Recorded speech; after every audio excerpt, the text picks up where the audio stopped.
बिस्मिल्लाहिर्रहमानिर्रहीम। अस्सलाम वालेकुम बच्चों, मेरा नाम अकबर अहमद हुसैन है और आप लोग मेरा चैनल देख रहे हैं लर्न विद अकबर अहमद। तो बच्चों आज जो है हम चैप्टर नंबर 4 जो है न्यू पीडीपी कंप्यूटर साइंस की व्यू बुक है, इसमें हम बच्चों शॉर्ट क्वेश्चंस को डिस्कस करेंगे। ये हमारे पास जो है 6 शॉर्ट क्वेश्चंस हैं, इसका मैं सोल्यूशन भी आप लोगों के लिए लेकर आया हूँ। और साथ में बच्चों मैं आप लोगों को बताता हूँ कि सबसे पहले जो हमारे पास क्वेश्चन है वो हमारे पास है, explain how the insert function works in python list, provide an example. तो बच्चों इसके बारे में जो है यहाँ पे मैंने यूट्यूब पे एक बहुत डिटेल में लेक्चर बनाया हुआ है, इंट्रोडक्शन टू लिस्ट का लेक्चर नंबर 1। यहाँ पे बच्चों मैंने काफ़ी ज़्यादा इसकी प्रॉपर्टीज़ और फंक्शंस को डिस्कस किया है और उसमें एक इंसर्ट फंक्शन के बारे में भी डिस्कस किया है। अगर आप लोग डिटेल में वो चीज़ समझना चाहते हैं तो आप यहाँ से ये वीडियो देख सकते हैं। बहरहाल मैं आप लोगों के लिए जो है इसका सोल्यूशन लेकर आया हूँ, तो उसको भी देख लेते हैं बच्चों। तो सबसे पहले हमारे पास क्या है, explain how the insert function works in python list, explain with an example. तो इसका आंसर क्या है हमारे पास, the insert function in python adds an element at a specific index in a list without replacing the existing element। ठीक है बच्चों, मिसाल के तौर पे यहाँ पे देखें बच्चों कि हमारे पास जो है ये एक एग्जांपल है और ये फ्रूट्स की एक लिस्ट है और यहाँ पे मैंने एक लिस्ट बनाई है, एप्पल, बनाना, चेरी। ठीक है, तो बच्चों यहाँ पे बच्चों क्या हो रहा है, यहाँ पे बच्चों क्योंकि आप लोगों को पता है कि जो एप्पल होगा वो लिस्ट की 0 इंडेक्स पर आ जाएगा, बनाना जो है वो लिस्ट की फर्स्ट इंडेक्स पर आ जाएगा, चेरी जो है वो लिस्ट की दूसरी इंडेक्स पर आ जाएगा। अब क्योंकि जो लिस्ट होती है ये डायनामिकली बिहेव करती है, तो यहाँ पे देखिए मैंने list fruits dot insert function को कॉल किया। अब जब भी आपने इंसर्ट फंक्शन को कॉल करना है बच्चों, तो यहाँ पे क्या होगा, आपके पास दो पैरामीटर होंगे। एक पहला पैरामीटर क्या होगा कि आपने इस लिस्ट के किस इंडेक्स में उस एलिमेंट को ऐड करना है। जैसे यहाँ पे 1 है तो इसका मतलब है कि अब आप 1 यहाँ बनाना था तो इसकी जगह पे आप इसको इंसर्ट करेंगे। इसके बाद सेकंड पैरामीटर में आप क्या देंगे, क्योंकि ऑरेंज है तो ये आपके पास स्ट्रिंग होगा, तो आप क्या कर देंगे, आप इस तरीके से इसको इंसर्ट कर देंगे। और जब आप इसको प्रिंट करके फ्रूट्स करेंगे तो आप देखिए आपकी बार आपकी लिस्ट जो है वो एक्सपेंड हो गई है। तो एप्पल जो है वो 0 इंडेक्स पर आ गया, 1 इंडेक्स पर जो है आपका पहले बनाना था, अब ऑरेंज आ गया और बनाना जो है वो किस इंडेक्स पे चला गया, दूसरे इंडेक्स पे चला गया, और चेरी जो है बच्चों वो तीसरे इंडेक्स पे चला गया। तो इस तरीके से बच्चों हमारे पास क्या होता है, हमारे पास जो है इंसर्ट फंक्शन जो है बच्चों वो क्या करता है, पाइथन लिस्ट में काम करता है। आप लोगों से फिर मैं यही कहूँगा कि अगर आप लिस्ट के बारे में और अच्छे तरीके से डिटेल में देखना चाहते हैं तो आप मेरा वो लेक्चर नंबर 1 देख लें, वहाँ से आपके और अच्छे तरीके से कॉन्सेप्ट कवर हो जाएंगे, क्योंकि मैंने साथ साथ उसमें प्रैक्टिकल सारा का सारा परफॉर्म किया हुआ है।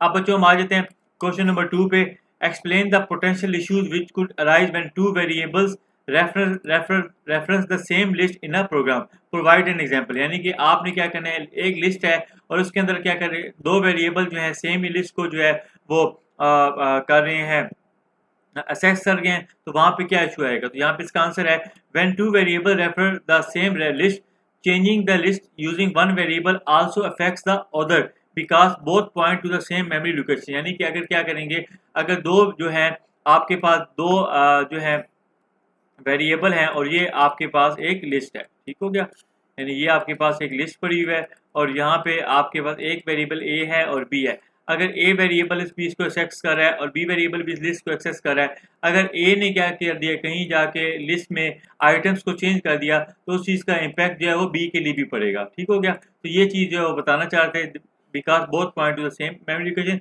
This can lead to an unexpected change और बैक। तो इस तरह का प्रॉब्लम क्या करेगा, आपके लिए जो है कोई ना कोई बग्स या अनएक्सपेक्टेड चेंजेस वो लेकर आ सकता है। इसकी एग्जांपल देख लेते हैं बच्चों। यहाँ पे देखिएगा एक लिस्ट ए है और इसमें क्या नंबर है आपके पास, 1 2 3। अब बी इज इक्वल टू आपने क्या कर दी, ए कर दिया। यानी कि इसका मतलब क्या होता है कि ए की जो ए वाली सारी की सारी लिस्ट है वो क्या हो जाएगी, बी के अंदर आप उसको कर रहे हैं वैल्यू ऐड करें। अब उसके बाद आपने अपेंड कर दी, यानी कि जो बी लिस्ट है उसमें आप अपेंड क्या करें, अपेंड का मतलब क्या होता है कि आप लिस्ट के अंदर एलिमेंट को क्या करते हैं, लास्ट में ऐड कर देते हैं। तो अब क्या हो जाएगा, आपकी जो लिस्ट है वो क्या बन जाएगी, वो बन जाएगी 1 2 3 4। अब ये लिस्ट जो है ये बी के लिए भी होगी और ए के लिए भी होगी, क्योंकि अगर आप स्टार्ट में देखें तो आपके पास ए में कितनी लिस्ट में उस टाइम पे 3 एलिमेंट थे, लेकिन जब बी ने के सेम वैल्यूज आपने ए की बी को दी और बी में आपने अपेंड कर दिया, तो अब आपकी लिस्ट जो है वो क्या हो जाएगी, वो 1 2 3 4 बन जाएगी। यानी कि ए के लिए भी वो लिस्ट क्या बन जाएगी, 1 2 3 4 बन जाएगी, और बी के लिए भी वो लिस्ट क्या बन जाएगी, 1 2 3 4 बन जाएगी। Here changing B also changes A because both refer to the same list. तो इस तरीके से क्या होता है, एक जो बग होता है या अनएक्सपेक्टेड चेंजेस जो होती हैं वो अकर्ड होती है। तो बच्चों अब हम आ जाते हैं इसमें क्वेश्चन नंबर 3 पे। Define a stack and explain the last in first out principle. तो बच्चों यहाँ पे अगर आप देखें तो मेरा जो लेक्चर नंबर 2 है ये सारे के सारा स्टैक के बारे में डिस्कस है। इसमें मैंने स्टैक के बारे में बताया, स्टैक होती क्या है, फिर स्टैक की एग्जाम्पल दिया है, फिर स्टैक के प्रिंसिपल्स के बारे में बताया, फिर स्टैक के ऑपरेशंस के बारे में बताया और साथ में आखिर में उसकी प्रैक्टिकल इंप्लीमेंटेशन भी की है। तो आप ये देख सकते हैं यहाँ से आप लोगों को स्टैक्स के और कॉन्सेप्ट कवर हो जाएंगे। तो इसका आंसर क्या है? A stack is a linear data structure that stored element in a particular order the last in first out. यानी कि जो स्टैक होती है डेटा स्ट्रक्चर होती है जो कि एलिमेंट्स को स्टोर करती है in the form of last in first out. According to the LIFO principle the last item added to the stack is the first one to be remove. Think of a stack like a piles of plate, you remove the top first. यानी कि इसमें बच्चों इस तरीके से होता है कि अगर आप मिसाल के तौर पे ये बुक्स की पाइल्स बना लें, इस तरीके से बुक्स होंगी, तो अब होगा क्या बच्चों कि क्योंकि एक ही तरह से एक ही टॉप से ही आप इसमें आइटम्स को इंसर्ट करते हो, पुश करते हो और वहीं से आप क्या करते हो, पॉप करते हो। तो होगा क्या कि जो सबसे लास्ट वाला एलिमेंट होगा जब उसको पॉप करोगे तो सबसे पहले वो रिमूव होगा। तो इसी वजह से आप इसको क्या बोलते हो, आप इसको बोलते हो कि it works on LIFO principle. Question number 4 आ जाएगा। Differentiate between the enqueue and dequeue operation of a queue. यानी कि क्यू के अंदर जो है आपने क्या करना है, इन क्यू और डी क्यू ऑपरेशन जो है वो किस तरीके से काम करते हैं। तो बच्चों इसके बारे में भी जो है मैंने बहुत ही अच्छे तरीके से लेक्चर बनाया हुआ है, वो आप देख सकते हैं। फर्दर मोर अगर आप कॉन्सेप्ट समझना चाहते हैं क्यू क्या होता है विद प्रैक्टिकल इंप्लीमेंटेशन, तो वहां से आप लोग इसको देख लीजिएगा, आप लोगों के और कॉन्सेप्ट क्लियर हो जाएंगे। तो मैं आपको बताता हूँ इन क्यू क्या होता है बच्चों। इन क्यू का मतलब होता है ऐड, इंसर्ट करना, insert an element at the rear end of the queue. ठीक है, तो बच्चों क्यू में क्या होता है आपके पास कि आपकी इस तरह की एक क्यू बनी होती है और यहाँ पे क्या होगा बच्चों कि इस तरह की क्यू होगी। ठीक है, मिसाल के तौर पे ये आपका आइटम ए ऐड हुआ है, ये बी है, ये सी है, ये डी है। अब बच्चों आपने जब भी जो है इन क्यू करना होगा तो इन क्यू जो है बच्चों वो कहाँ पर होगा, जब भी वो एलिमेंट ऐड होगा वो इसके हमेशा जो है बैक साइड पे, जिसको आप क्या बोलते हो, आप इसको बोलते हो रेयर साइड बोलते हो। ठीक है, रेयर साइड भी बोलते हो और आप इसको क्या बोलते हो, क्यू की बैक साइड भी। तो यहाँ पर आके आपने कोई नया एलिमेंट जो है वो ऐड करना होता है। इन क्यू बच्चों इस तरीके से काम करता है। और डी क्यू क्या करेगा, D Q remove an element from the front of the Q, क्योंकि फर्स्ट इन फर्स्ट आउट की बेस पे वर्क कर रहा होता है। तो जब आप डी क्यू फंक्शन को कॉल करेंगे तो ये देखेगा आपके पास कि इस टाइम पे आपके पास कौन सा पहला एलिमेंट है। तो सबसे पहले इस फ्रंट साइड से ये ए को रिमूव कर देगा और फिर इसके बाद बी को रिमूव कर देगा, सी को कर देगा। तो मतलब आप ये देख लीजिएगा कि आपका जो डी क्यू होता है वो बच्चों क्या होता है, वो आपका फ्रंट साइड से काम करता है और आपका जो इन क्यू होता है वो क्या करता है, क्यू के बैक साइड पे काम करता है। ठीक है, तो इस तरीके से क्या होता है हमारे पास कि जो क्यू के इन क्यू और डी क्यू ऑपरेशन जो है ये हमारे पास काम करते हैं। और क्यू क्या होता है, queue follows first in first out, the first element added in the first one remove. यानी क्यू में क्या होगा कि जो एलिमेंट सबसे पहले ऐड होगा वो जो होगा सबसे पहले एलिमेंट क्या हो जाएगा, रिमूव हो जाएगा। अच्छा, आप क्वेश्चन नंबर 5 पे आ जाते हैं। Name two basics operation perform on stack. यानी कि आप दो बेसिक ऑपरेशंस के बारे में बता दें। स्टैक में जो बेसिक दो ऑपरेशन होते हैं, एक होता है पुश होता है। पुश का मतलब क्या होता है, add insert an element to the top of the stack. और पॉप का मतलब क्या होता है, remove the element from the top of the stack.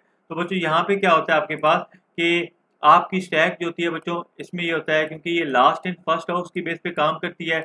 और यहाँ पे देखिएगा आपने ए को पुश किया, फिर बी को पुश किया, सी को पुश किया और डी को पुश किया। अब ये आपका स्टैक का क्या होता है, टॉप साइड होता है और इसी वजह से आप इसको क्या बोलते हो कि ये आपके पास जो है लीफो होती है। अच्छा, अब आप क्या करना चाह रहे हो, आप पुश करोगे तो पुश के लिए मिसाल के तौर पे अब आपने क्या करना है, ये पुश फंक्शन को कॉल करना है। इससे क्या हो जाएगा, आपका ये एलिमेंट जो है पुश हो जाएगा। अब देखा जाए तो सबसे लास्ट में कौन सा एलिमेंट आया है, ई वाला है। तो जब आप पॉप करोगे तो जो आपका लास्ट वाला एलिमेंट होगा सबसे पहले जो है बच्चों वो वाला क्या हो जाएगा, डिलीट हो जाएगा। तो इस तरीके से बच्चों हमारे पास क्या होता है बच्चों, पुश और पॉप फंक्शन जो है वो क्या करता है, स्टैक में काम करता है। तो बच्चों अब आ जाते हैं इसमें लास्ट क्वेश्चन में कि what is the difference between enqueue and dequeue. तो इन क्यू आपको बता दिया, enqueue is used to add an element to the rear of the queue. ठीक है, और डी क्यू क्या होता है, used to remove an element from the front of the queue. These operation follow the first in first out rule in a queue. तो ये बच्चों हमारे पास क्या थे, ये हमारे पास एक्सरसाइज के 6 शॉर्ट क्वेश्चंस थे। उम्मीद करता हूँ यह लेक्चर आप लोगों को पसंद आया होगा। अगर आपको लेक्चर पसंद आया तो काइंडली इस वीडियो को लाइक भी करें, मेरे चैनल को सब्सक्राइब भी करें और आगे भी अपने दोस्तों के साथ शेयर करें। इंशाअल्लाह ताला मिलते हैं आपके साथ नेक्स्ट लेक्चर में जो कि हमारे पास होगा एक्सरसाइज की long question. Thank you so much.